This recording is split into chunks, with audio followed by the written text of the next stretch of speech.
Hey YouTube, it's Point Shooter with 2 Yanks and a Kiwi. Sorry it's pretty windy out here. We've got 25-mile-an-hour gusts.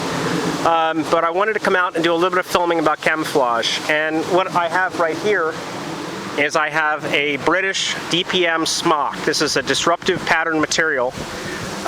This is a surplus smock that I got very cheaply offline. It's very warm. It's a nice jacket for cooler weather.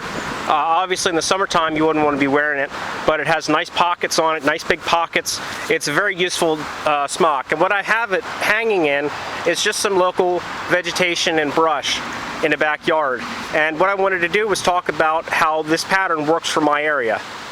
Mostly in my area we're seeing leafy greens, and the DPM has the dark brown and the black, which doesn't work quite as well in this area. If I stand back a bit, you can see it doesn't stand out too much, but it does stand out some.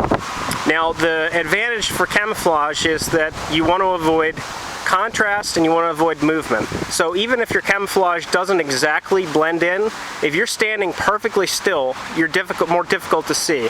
And the way I look is I take one finger like this and the other hand like this and sweep the horizon, and it focuses the eye and forces you to look more carefully.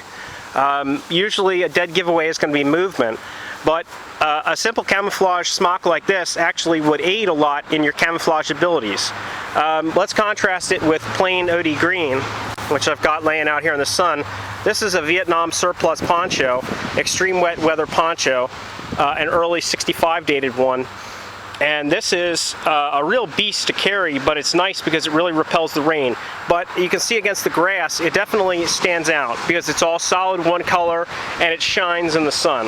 Now I've got it out in the sun to try to get some wrinkles out of it, but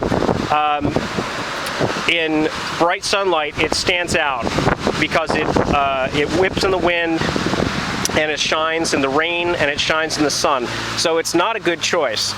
A fabric poncho, like a GI style poncho in woodland or multicam or any of those, would be a good choice for my area. But you can see there are dark spots in this vegetation, and if you were standing behind this bush, you'd probably be pretty invisible, assuming you were staying perfectly still. But as you can see up here, again with the DPM at a distance, it's still there, but it's harder to see. So I definitely recommend the multicolor patterns. I do want to try multicam for this area, but am fazed by the expense. Realtree is a good pattern around here for fall, but now that we're getting into spring and summer, Realtree is not going to be as good as maybe multicam or woodland or DPM. So my next project that we're going to do on 2 Yanks and a Kiwi is to modify a child's play camouflage net. Basically any of the nets you buy on eBay, they're designed that you can use them with kids or whatever for hiking or camping, but I just got a solid olive drab green camouflage net, 5 by 8 feet, and I want to modify it to work better with my area. So I'm thinking about buying artificial leaves and vines and sewing them in, and then taking strips of burlap, maybe strips of Realtree material that I've got, and trying to make a cover that I can use with my pack or my tent or whatever it is to be less visible. So hope you guys will stay tuned for that.